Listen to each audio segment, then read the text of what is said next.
저 여자 날 못 보네. 넌 누구야? 그 사람들 죽였어.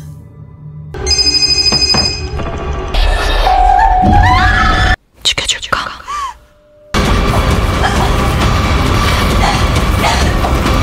서윤정! 찾았다. Hai guys, kali ini saya akan melanjutkan part 3 drama Revenant yang dirilis tahun 2023. Sebelum dimulai, subscribe, like, dan komen ya agar channel ini bisa lebih berkembang. Untuk yang belum nonton part 1-2, linknya ada di deskripsi ya. Bagaimana kelanjutan ceritanya? Langsung aja kita mulai. Kepala desa mengetuk rumah Pak Kim, namun dia tidak membukakan pintunya. Selanjutnya, kepala desa bertemu dengan Haesang yang sedang melihat video rekaman ritual boneka jerami. Haesang memberitahu Bopak membakar boneka jeraminya. Dia memanggil hantu gentayangan ke desa ini karena ingin melihat putrinya lagi. Haesang menemukan cara Bopak memanggil hantu gentayangan menggunakan jangseng. 장승은 왜? Jangseng berfungsi sebagai kompas, mirip dengan GPS di zaman sekarang. Bopak menggunakan jangseng membuat petunjuk jalan untuk hantu. Haesang pergi mencari kampak, kemudian menuju ke tempat jangseng berada, yaitu di utara, di mana tempat matahari tidak bersinar. Dia menemukan jangseng bertuliskan Jenderal Hitam dari utara. Sebelum Haesang datang, Bopak melakukan ritual di depan jangseng, mengubah utara menjadi selatan, gerbang untuk hantu di utara. Dia menghalangi jalan menuju akhirat dan mengurung para hantu. Haesang menebang jangsengnya, terlihat hantu mulai menghilang. Bopak menghalangi Haesang menebang jangseng. Haesang mengatakan putrinya sudah mati dan dia harus menghentikan ini agar penduduk desa tidak mati. Bopak melihat putrinya menghilang. Sementara itu, ayah Sanyong mengatakan, bukan aku tidak punya pilihan. Haesang berhasil menebang jangseng. Ayah Sanyong mengatakan, maafkan aku Sanyong sebelum menghilang. Setelah itu, Sanyong tidak sadarkan diri. Keesokan harinya, Sanyong bangun di rumah sakit. Dia memberitahu melihat ayahnya. Ayahnya bilang, bukan aku. Katanya dia menyesal dan tidak punya pilihan. Lalu dia menghilang. Ibu Sanyong datang. Saat melihat Haesang, dia mengatakan dia yang akan mengurus Sanyong dan minta padanya jangan menghubungi Sanyong lagi. Ibunya bertanya apa yang terjadi dan kenapa dia masuk ke rumah sakit. Sanyong balik bertanya apa yang terjadi di sini dan kenapa ibunya menyuruh meninggalkan tempat ini. Kemudian bertanya ada apa di tanggal 25 Februari. Ibunya menjawab itu tanggal kelahiran adiknya yang meninggal di rumah sakit ini. Pada suatu malam saat Gyeongmun mengandung anak kedua, Gu Gangmo tiba-tiba mengatakan padanya, 둘째는 죽어. dia akan membunuhnya. Gyeongmun terkejut mendengarnya. Sanyong menangis, kemudian Gu Gangmo pergi dari ruangan itu. Keesokan harinya, Gyeongmun pergi ke rumah ibunya di Bakchagol. Dia mengatakan pada ibunya ingin melahirkan di sini. Dengan alasan dia merasa nyaman jika di dekat ibunya. Dia juga memberitahu ibunya dia sangat takut dan memberitahu apa yang dikatakan Gu Gangmo padanya. Ibunya mengatakan mungkin dia salah mendengar, kemudian menyuruhnya untuk beristirahat. Roh jahat terlihat di depan rumah. Gu Gangmo mengatakan anak kedua itu harus mati. Gyeongmun terbangun. Dia merasakan sakit. Beberapa hari kemudian bayinya meninggal. Ibunya mengatakan Gu Gangmo datang hari itu. Saat itu dia sangat cemas kemudian menelpon 911. Setelah selesai menelpon, Gu Gangmo sudah pergi. Ibunya mencoba menelpon Gu Gangmo setelah Gyeongmun dibawa ke rumah sakit. Tapi dia tidak ada di rumah dan sampai sekarang dia belum datang untuk menjenguk. Ibunya akan datang ke rumah Gu Gangmo untuk menjemput Sanyong. Terlihat di depan pintu Gu Gangmo mendengar percakapan mereka. Pada malam harinya, Gyeongmun mencoba menelpon ibunya tapi tidak diangkat. Dia kemudian keluar dari rumah sakit dan datang ke rumah ibunya. Dia mencari ibunya dan menemukan ibunya di dekat sumur. Ibunya menyuruh untuk menjemput Sanyong dan pergi dari rumah itu. Jangan kembali ke rumah itu. Kemudian, setelah itu terjadi, Gyeongmun menjemput Sanyong kemudian melarikan diri.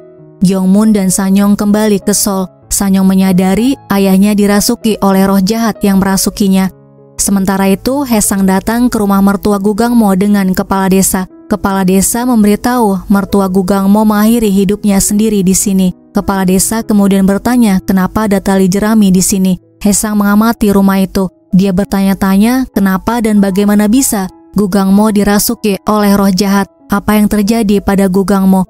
Di tempat yang lain, Hongse memperlihatkan berkas kasus tahun 2000 pada Munchun. Berkas itu mengenai orang-orang yang mengakhiri hidup sendiri di sekitar Gugangmo, yaitu So Sang-hun, seorang profesor sastra Korea, ibu mertuanya Lee Ok-ja, dan muridnya di universitas bernama Hwang Cha-hui. Munchun menyuruh Hongse untuk melanjutkan mencari berkas di gudang ini, sementara dia pergi membawa berkasnya ke rumah Haesang.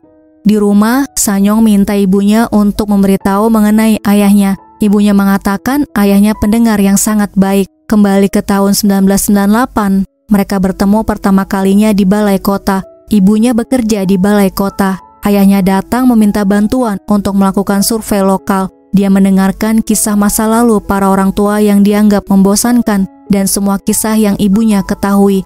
Tiba-tiba ibunya berhenti cerita. Dia merasa takut. Dia mengatakan ucapannya terus menghantuinya. Anak kedua itu harus mati. Persis seperti kisah tentang desa itu. Ayahnya bilang anak kedua selalu mati di desa bernama Jang Jinri. Di rumah Haesang, Munchun memperlihatkan berkas yang diberikan oleh Hongse dan berkas Gugangmo serta ibunya. Mereka semua mati dengan cara serupa dan memiliki memar di pergelangan tangannya. Haesang membaca tulisan wasiat Gugangmo yang meminta untuk memberikan aksesori rambut pada putrinya yang ditemukan di TKP. Dia memberitahu Munchun, ahli folklore tidak suka melanggar tabu. Dia menulis dengan tinta merah, padahal itu adalah tahyul yang bahkan dihindari orang biasa. Kenapa Gugangmo memakai pena merah untuk menulis kedua catatan ini? Haesang teringat ucapan Sanyong, ayahnya bilang bukan aku. Jadi guys, yang menulis catatan itu bukan Gugangmo, melainkan roh jahat yang merasuki tubuhnya. Tiba-tiba bel rumahnya bunyi. Kali ini yang datang Sanyong. Haesang menyuruh Munchun pulang, dia akan menghubunginya nanti. Munchun berpapasan dengan Sanyong. Haesang melihat bayangan roh jahat. Sanyong menceritakan apa yang diceritakan ayahnya pada ibunya, bahwa setiap kali ada bencana besar, para penduduk membangkitkan hantu remaja. Dia disembah sebagai dewa penjaga desa yang mencegah kejahatan dan membawa kemakmuran. Anak yang dikorbankan untuk membangkitkan hantu remaja haruslah anak kedua. Sanyong pikir Lee Mok-dan dibunuh oleh dukun gila. Keluarga yang dia percayai, para tetangganya, dan semua penduduk desa terlibat dalam kematiannya. Kembali ke tahun 1958 di Jang Jinri, Mok-dan lari menuju sang dukun. Kemudian terlihat penduduk desa keluar melihat Mok-dan yang berlari. Sanyong yakin roh jahat itu adalah Lee Mok-dan. Dia kemudian bertanya apa yang harus mereka cari tahu selanjutnya. Haesang melihat ke arah roh jahat dan bertanya apa yang dipikirkan roh jahat di dalam diri Sanyong. Kenapa dia ingin aksesori rambut diwariskan pada Sanyong dan kenapa dia melibatkannya dalam semua ini. Sanyong bertanya lagi, mereka harus bagaimana sekarang? Haesang mengatakan dia akan menyelidikinya lagi. Nanti dia akan menghubunginya. Sebelum pergi, Sanyong bertanya apa yang dikatakan polisi itu. Haesang menjawab, dia datang untuk urusan pribadi. Terlihat Woo-jin ada di dekat tangga. Sanyong tidak melihatnya. Mata Woo-jin tiba-tiba memerah. Haesang bertanya apakah dia menginginkan masa muda Sanyong. Bahkan setelah mati, Woo-jin tidak bisa menghilangkan kebiasaan hantu lapar. Hantu lapar terus mendambakan milik orang lain, tapi tetap tidak terpuaskan sampai akhir. Sebanyak apapun yang dia ambil, dia tidak akan pernah puas. Itu adalah karmanya. Guys, ternyata Woo-jin teman Haesang adalah hantu lapar. Di depan rumah Haesang, Sanyong melihat pesan dari Semi yang memberitahu sedang berada di pesta penutupan pernikahan teman mereka Yunjung. Dia menyuruh Sanyong untuk datang agar mereka bisa bersenang-senang. Di sebuah restoran, terlihat seorang wanita memotong makanan yang ada di hadapannya, plus tas mahalnya tidak ketinggalan. Kemudian dia upload di media sosialnya. Setelah itu dia pergi ke toilet. Semi melihat wanita itu saat dia melewatinya. Di toilet dia melihat banyak serangga di jendela. Kemudian di belakangnya ada seorang wanita, membuatnya terkejut. Haesang membaca tulisan Gugangmo lagi. Dia mencari petunjuk tentang cara menyingkirkan roh jahat. Dia menemukan kalimat bahwa hanya energi orang yang dibunuh yang bisa menekan benda berisi energi roh jahat berambut terurai. Haesang teringat kematian ibu mertua Gugangmo dan tali jerami yang ditemukan kepala desa. Dia langsung menuju ke bak cagol. Sementara itu, Sanyong yang dirasuki roh jahat pergi berbelanja. Kemudian Hongse datang ke pesta Yunjong. Salah satu dari mereka melihat tas LJR, namun mereka tidak tahu siapa pemilik tas itu. Hongse melihat mereka membicarakannya. Tidak lama kemudian Sanyong datang. Semi terkejut melihat penampilan Sanyong. Sanyong minum dan tertawa bersama teman-temannya. Hongse memperhatikannya. Guys, ternyata Sanyong dan Hongse teman di SMA. Hongse pernah melihat Sanyong memunguti koin di lapangan. 안 쪽팔리냐? 안 쪽팔린데요? Kemudian dia membantunya saat membawa barang. Hongse juga memperhatikan secara diam-diam ketika Sanyong bekerja part-timer di Toserba. Hongse mendekati Sanyong. Dia bertanya apa terjadi sesuatu, apa dia baik-baik saja. Sanyong memberitahu bahwa dia yang membunuh semua orang itu, kemudian tertawa. Semi yang dari tadi memperhatikan mereka berdua, tiba-tiba menumpahkan minumannya. Yunjong tidak suka melihat Semi menumpahkan minuman mahalnya. Dia juga mengejek Semi yang makan banyak, padahal hanya membelinya 50.000 won. Sanyong melempar minuman ke arah Yunjong, membuatnya sangat marah. 너 지금 이게 얼마짜리 옷인 줄 알고. Suami Yunjong membawanya pergi. Sanyong tertunduk, kemudian dia sadar dan melihat sekitarnya, lalu pergi dari tempat itu. Hongse mengambil jaket Sanyong, kemudian mengejarnya. Sanyong berjalan menuju jembatan. Dia tidak tahu apa yang terjadi. Sementara itu, Haesang menemukan apa yang dikubur oleh ibunya ketika dia masih kecil di rumah ibu mertua Gu Gangmo. Benda itu jatuh. Sanyong mengatakan ketemu. 찾았다. Tidak lama setelah itu, Hongse datang dan bertanya apakah dia baik-baik saja. Sanyong bertanya apakah ini jaket miliknya. Hongse mengatakan tidak mungkin itu miliknya. Kemudian memberitahu tadi dia mengaku telah membunuh semua orang itu. Tapi Hongse tidak mempercayainya. Sanyong bertanya bagaimana jika dia bilang pelakunya adalah hantu. Apakah dia akan percaya? Hongse hanya diam. Sanyong pergi meninggalkannya. Dia menemukan di kantong jaketnya struk pembelian barang-barang yang tadi dilakukan oleh roh jahat dan kartu kredit milik Haesang. Di toilet hotel terdengar bunyi ponsel berdering. Seorang karyawan hotel memeriksanya dan menemukan wanita itu tewas di dalam toilet. Selanjutnya, Haesang datang ke rumah neneknya bernama Na Bung-hee. Dia disambut oleh Kim Chi-won, wakil presiden direktur perusahaan Jonghyun Capital. Haesang adalah ahli waris tunggal Jonghyun Capital, namun dia tidak tertarik untuk meneruskan bisnis keluarganya. Haesang masuk ke dalam rumah. Dia teringat saat masih kecil memberitahu neneknya melihat ibunya mengubur benda-benda aneh sebelum dia meninggal. Sejak hari itu, dia melihat hal-hal aneh yang membuatnya ketakutan. Neneknya menyuruhnya diam, atau dia akan dirawat di rumah sakit jiwa jika berani mengatakan hal seperti itu lagi. Haesang masuk ke ruangan neneknya. 잘 지내셨어요? Dia memperlihatkan kepingan tembikar yang dikubur ibunya dan aksesori rambut. Dia bertanya apakah neneknya tahu tentang semua ini. Neneknya menyuruhnya keluar dari rumahnya sekarang juga. Sanyong tiba di rumahnya. Dia menemukan buku tabungan dan perjanjian sewa toko. Ibunya memberitahu dia menyewa toko pakaian kecil di dekat stasiun kereta bawah tanah dan dia mengambil warisan neneknya. Ibunya mengatakan Sanyong berhak atas warisan ini. Sanyong teringat sebelum neneknya meninggal hingga mengakhiri hidupnya. Sanyong marah pada ibunya. Roh jahat bertanya, 죽여줄까? Sanyong langsung ketakutan. Dia menyuruh ibunya keluar, kemudian menutup pintu kamarnya dan mengganjalnya dengan rak dan buku.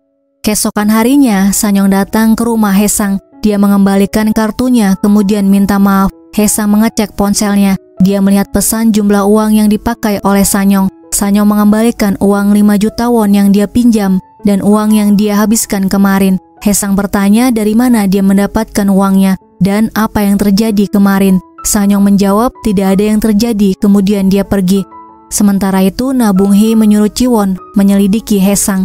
Dia ingin tahu apa yang Haesang rencanakan dan siapa yang dia temui belakangan ini.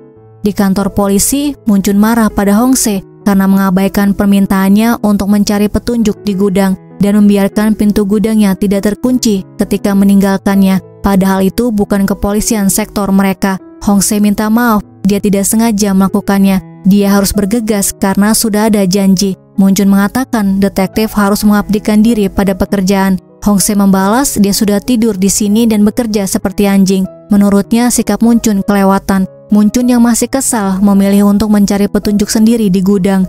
Selanjutnya, Hong-se melihat berkas rekan kerjanya yang sedang menangani kasus kematian di toilet hotel. Menurut pemeriksaan, wanita itu mati mendadak karena gagal jantung. Namun, ada yang aneh. Seseorang sepertinya menyeret dia ke dalam bilik toilet. Dan di antara barang-barang korban, sebuah tas mewah mahal menghilang.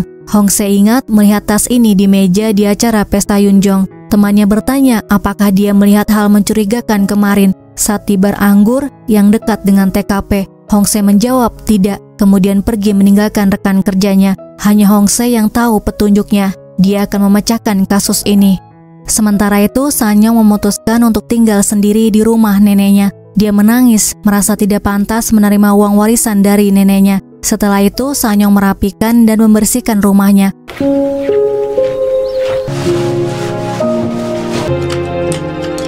Saat malam, dia mendapatkan bisikan meja rias laci ketiga. Sanyong menemukan film foto. Dia kemudian datang ke tempat cetak foto. Setelah dipindai, Sanyong melihatnya dan mengunggah sebuah foto untuk mencari tahu foto apa itu. Dia menemukan foto alam hantu lapar. Alam hantu lapar diciptakan oleh hasrat manusia.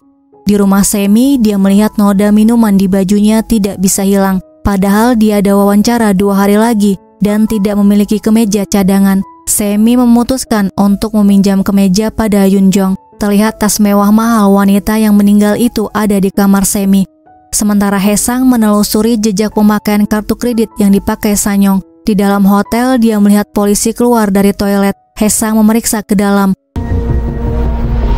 Hong-se tiba-tiba menegurnya. Haesang mengatakan seseorang tewas di sini dan pembuluh darah di matanya pecah. Pelakunya adalah hantu lapar. Hong-se hanya diam, kemudian menyuruh polisi yang lainnya untuk mengantar Haesang keluar. Hong-se mengatakan dia sama gilanya dengan Sanyong. Dia kemudian datang ke bar anggur menanyakan kamera CCTV pada pegawai hotel yang ternyata sudah diambil semua oleh pihak kepolisian. Detektif lain belum tahu pelaku pembunuhannya ada di bar anggur. Pembunuhan terjadi antara pukul 7 sampai 10 malam. Pria akan menghindari melakukan kejahatan di toilet wanita dalam jangka waktu itu karena mobilitas orang datang dan pergi yang tinggi. Pembunuhnya kemungkinan besar wanita. Sanyong tidak mungkin pelakunya. Dia pergi lebih awal dan tidak membawa tasnya. Wanita itu melakukan kejahatan untuk mendapatkan tas itu. Hong-se kemudian mencari di database kepolisian kematian mendadak dan tidak wajar. Dia menemukan beberapa kasus korban dengan mata merah. Keesokan harinya, Sanyong datang ke rumah Haesang. Hong-se juga berada di rumah Haesang. Dia kemudian memberitahu mereka adalah teman SMA. Hong-se minta Haesang menjelaskan tentang hantu lapar. Haesang memberitahu hantu lapar hanyalah hantu yang lapar dari dinasti Joseon yang membunuh orang. Hong-se memberitahu Sanyong ada yang meninggal saat pesta penutupan Yunjong. Seorang wanita ditemukan di toilet di lantai yang sama saat pesta berlangsung dan pelakunya adalah salah satu kenalan mereka. Haesang bertanya apakah dia punya foto tersangka. Jika seseorang dirasuki hantu, Haesang bisa melihatnya dari foto. Sanyong melihat media sosial Yunjong. 이 중에 용의자가 있는 겁니다. Haesang mengatakan dia tidak melihatnya. Sanyong memeriksanya ulang dan mengatakan 2 orang tidak ada di foto, yaitu Yunjong dan Semi. Sanyong dan Haesang pergi mencari Semi. Sanyong datang ke rumah Semi, namun dia tidak ada di rumahnya. Kemudian mereka datang ke tempat kerja paruh waktunya. Ternyata dia sudah lama tidak bekerja. Sanyong bertanya apakah mereka bisa menyingkirkan hantu lapar itu. Haesang memberitahu roh jahat adalah hantu yang mendendam kepada seseorang. Dia bisa mengusirnya jika membalaskan dendamnya, tapi hantu lapar berbeda. Hantu lapar tercipta karena keinginan batin seseorang. Tidak ada yang bisa mereka lakukan untuk menyingkirkannya. Sanyong bertanya bagaimana nasib orang yang dirasuki hantu lapar. Haesang memberitahu temannya tidak bisa berhenti menginginkan milik orang lain. Dia tidak tahan lagi, akhirnya mengakhiri hidupnya. Sanyong kemudian memberitahu roh jahat yang merasukinya menunjukkan alam hantu lapar padanya. Haesang mengajaknya untuk mencari temannya dulu. Sanyong teringat ponsel mereka pernah mengunduh aplikasi berbagi lokasi. Dia bisa tahu di mana Semi berada jika ponselnya menyala. Terlihat Semi sedang bersama dengan Yunjong. Semi bertanya bolehkah dia meminjam pakaian formalnya. Dia akan berhati-hati memakainya dan membawanya ke Binatu sebelum mengembalikannya. Alasan Semi meminjam karena dia ada wawancara 2 hari lagi dan tidak punya waktu untuk membeli yang baru. Yunjong mengatakan dia bukan tidak punya waktu, tapi tidak punya uang untuk membelinya. Lokasi Sanyong dan Haesang sudah dekat. Mereka berpencar mencari Semi. Sanyong melihat Semi dengan Yunjong. Dia mengeluarkan cerminnya. Sementara itu, Hongse bertanya pada seorang polisi di sektor kepolisian yang lain. Kasus pengacara yang tewas mendadak di toilet. Hongse bertanya, adakah barang-barangnya yang hilang? Polisi itu menjawab, arloji mewahnya menghilang. Namun dompetnya yang penuh uang tidak menghilang. Kemudian dia bertemu polisi yang lainnya. Polisi itu memberitahu wanita yang tewas itu masih sangat muda dan pernikahannya juga sebentar lagi. Hongse bertanya, adakah barang-barangnya yang hilang? Polisi itu menjawab, tidak ada. Di mobil, Hongse memeriksa lagi. Kesamaan di setiap kasus ada barang yang hilang. Tapi kenapa kasus terakhir yang dia tanya tidak ada? Hongse sadar dia sudah bertunangan. Hongse kemudian datang ke apartemen Yunjong. Suaminya Yunjong teman Hongse juga. Hongse memberitahu dia datang mengunjungi lokasi pernikahan mereka untuk menginvestigasi sebuah kasus. Tempat itu penuh sampai tahun depan. Tapi salah satu pengantin yang dijadwalkan menikah di sana tiba-tiba meninggal. Dengan begitu mereka berdua bisa menikah di sana. Suami Yunjong mengatakan mereka tidak punya uang untuk menyewa tempat itu. Bisnis ayah Yunjong bangkrut. Namun Yunjong bersikeras menyewa tempat itu dan mengadakan pesta karena tidak mau teman-temannya meremehkannya. Hongse kemudian bertanya apakah jam mewah yang di meja adalah hadiah pernikahannya. Suaminya menjawab itu dari Yunjong. Dia memaksanya untuk menerimanya. Kembali ke Yunjong, dia marah pada Semi karena mengambil tasnya. Sementara Semi membela diri dengan mengatakan dia mengambilnya agar bisa menemukan pemiliknya. Tiba-tiba Yunjong melihat seorang wanita lewat dan mengikutinya. Sanyong masuk, bertanya apakah Semi baik-baik saja. Kemudian mencari Yunjong ke toilet. Di dalam toilet terlihat banyak serangga. Yunjong menatap wanita itu. Sanyong menyuruh Yunjong sadar, kemudian melempar air ke arahnya membuatnya sadar. Yunjong ketakutan melihat dirinya di cermin. Kemudian dia lari keluar dan terjadilah. Di kantor polisi, detektif melihat video rekaman di hotel di mana terlihat Yunjong membawa tas mewah yang menghilang. Mereka juga melihat Hongse. Mereka menyadari Hongse sengaja tutup mulut padahal mengetahui mengenai kasus ini. Saat Hongse datang, mereka mengatakan padanya akan melapor pada atasan mereka.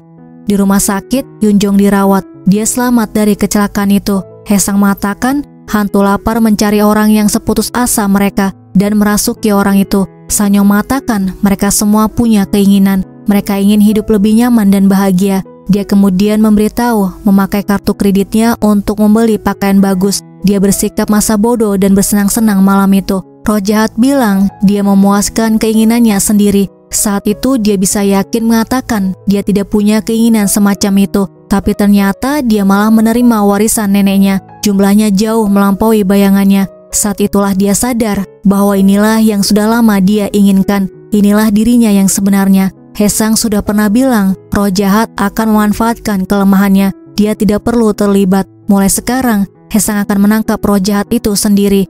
Setelah itu, Haesang menghubungi Profesor Jang Won-sok. Haesang bertanya siapa yang membuat tali perbatasan dari jerami yang dia temukan di rumah mertua Gu Gangmo. Haesang datang menemui wanita itu. Wanita itu memberitahu membuat tali perbatasan sebanyak 5 buah, sekitar setahun yang lalu untuk Profesor Gu Gangmo. Haesang bertanya kenapa Gu Gangmo membutuhkannya. Sayang sekali wanita itu tidak tahu. Gu Gangmo hanya mengatakan harus mencari 5 benda dan mengidentifikasi roh jahat. Tali ini digunakan untuk menjauhkan kesialan. Mungkin Gu Gangmo berusaha untuk mencegah energi buruk masuk.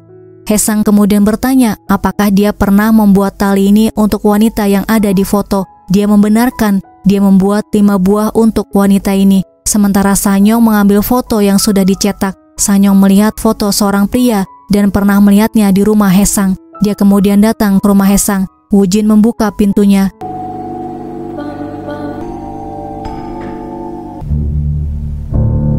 Sanyong melihat Woo-jin di kaca dan bertanya siapa dia. Woo-jin balik bertanya apakah dia datang untuk menemuinya. Sanyong mengatakan roh jahat itu menunjukkan alam hantu lapar yang ternyata mengarah pada Woo-jin. Sanyong bertanya lagi siapa dia dan apa yang dia tahu. Woo-jin menjawab dia tidak tahu apa-apa. Dia hanya melihat namanya, nama orang yang menjadikannya roh jahat. Guys, part 3 sampai di sini ya.